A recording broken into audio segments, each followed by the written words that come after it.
today we're doing something like a chit chat, and this is about, my walk with Christ. I'll be very open about this. This is something I'm not ashamed of, so I'm gonna talk about it. If you don't like Christians, it is what it is. The first thing I want to say is I'm not perfect. So don't beat me up. Don't sit here and point your finger at me like, but you be doing. No, relax. I am not perfect, but I'm working on myself. A little background. I've always, grew up in the church. I started going to Haitian churches first, but I don't know. I don't understand like Creole that well when it comes to like the Bible and stuff. And because of that, I didn't really, I don't know, like, I'm not saying I didn't care for it, but it was just like, my mom told me to go, so that's why I'm here. I finally kind of like got the concept of, like praying and stuff like that, but it wasn't,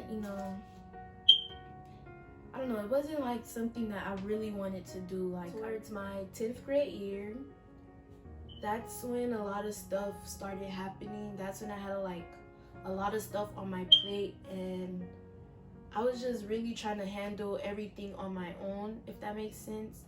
But it got to a point where it was like nothing was helping. I couldn't tell my parents, because what parents wants to hear that their child does not want to live anymore? It was really, really hard to explain, especially since I don't know why I felt like that, but I really just felt like a failure, as a sister, a failure as a daughter, a failure, as a student, just, a failure in general. I did not like waking up, because every time I woke up, I was like, God, why you keep waking me up? It got so bad to the point where I actually did, like take a lot of pills, to try to,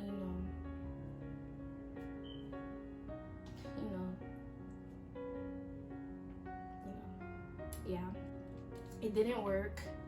As you guys can see, I'm still here. I still have thoughts, like that, but I still, keep trying to push, because there is a reason why I'm still here. I don't know, like during those years, it was really bad for me. I would pretend like I was okay around people, crack jokes, laugh, kiki, but deep down inside, like I really I was out of there. I was on a whole nother planet. Nothing felt real, if that makes sense. I felt really like out of my mind state, or out of my mental state. Like I didn't feel as if I was here. And it was really sad, because I pushed myself away from a lot of people.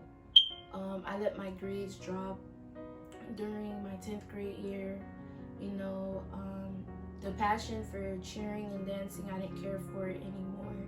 It was a lot of things I just stopped caring for, even like eating. Like it got to a point like my weight was just going up and down. Like, as much as this sounds crazy, but I would starve myself. It got to a point where I was like, there's no one on this planet that understands what I'm feeling. So, I decided to say like, look, God, you say you hear everything, you know everything, you have the answers to everything. I'm gonna give my life to you, because I cannot handle all this stuff anymore. I can't handle this weight, this burden that I felt like every day. Like I really was like, I can't do this anymore. And, I just started to pray to him, and that's kind of the start of me, actually wanting to, walk in this walk, or try to like follow Jesus. Senior year, that's when I kind of like praying. Like I started praying even more, because a lot of stuff was happening in my life. Like I started seeing a lot of things happening around me, in my family, a lot of things, happening like to me personally. So it got to the point where I was like just building up my faith and wanting to really, continue this walk with Christ. And I'm actually happy that I did it. I'm really, really glad that, I decided to, give my life to him. One thing that has always, like, not bothered me or been like a second thought is like, being ashamed that I believe in God. I was like, I'm no longer gonna be ashamed about this walk that I'm taking. I'm gonna be public about it. I've always thought like to do this walk, you have to be perfect, but I realize it defeats the purpose. Like the whole point of this walk is so you can become not perfect, but to become better than the person that you were that you were before you started the walk. So it's like I can't be perfect because it defeats the point. He needs someone that's broken but is willing to come to him so they can become fixed or one, if that makes sense. Yeah, another thing that I learned about this walk is friends. Like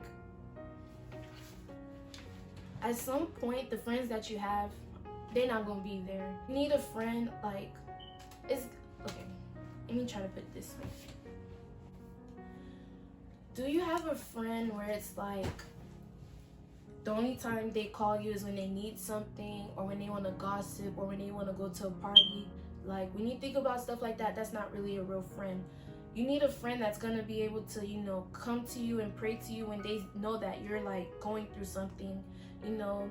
I don't need someone in my life that's gonna be only here when I'm good. I need people that's also gonna be here when I'm not okay, because I have days where I'm not okay, and it's just like those are the type of people that you need in your life, and people that they want to see you grow. They want to see you just mature in your faith, mature in this walk. You don't need someone that's gonna keep pulling you back and trying to stop you from reaching the goal that God has called you for. I realized I had a lot of those people around me that I had to cut off, because at some point I'm gonna keep growing in this walk. I'm gonna keep elevating in this journey, and I don't need someone that's gonna keep tugging and pulling me back away from God. I'm trying to get closer to him, not away. And that has taught me a lot when it comes to friends. It is what it is. I need friends that's gonna pray with me, who's willing to hold me accountable for some of the stuff, because when you become a Christian, you can't just keep doing the stuff that you want to do.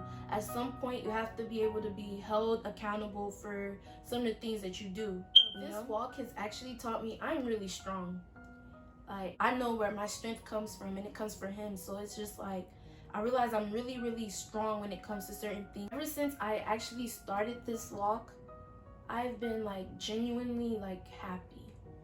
Like I'm not always happy, but before I was very angry. Like I was angry at the world. I was angry at my father.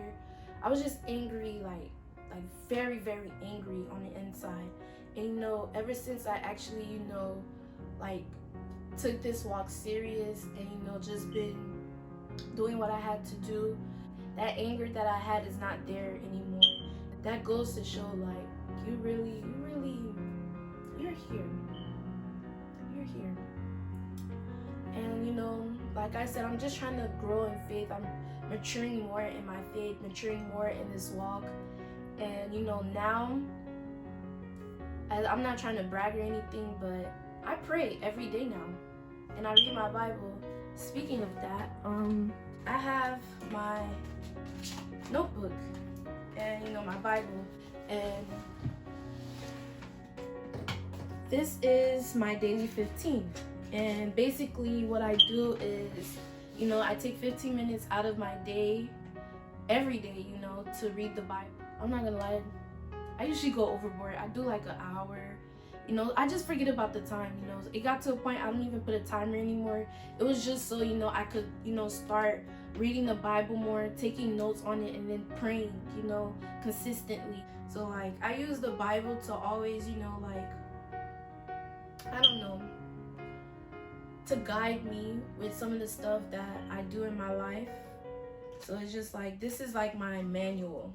Okay, this is my manual. So this walk, it has some good and has some bad. There are days where I feel as if, you know, God cannot hear me, or he's just blessing everybody else and he kind of like forgotten about me, you know. But I have to remind myself, like, he will never forsake you. He will never leave you, Brittany. And yeah, this is also a reason why I haven't been posting.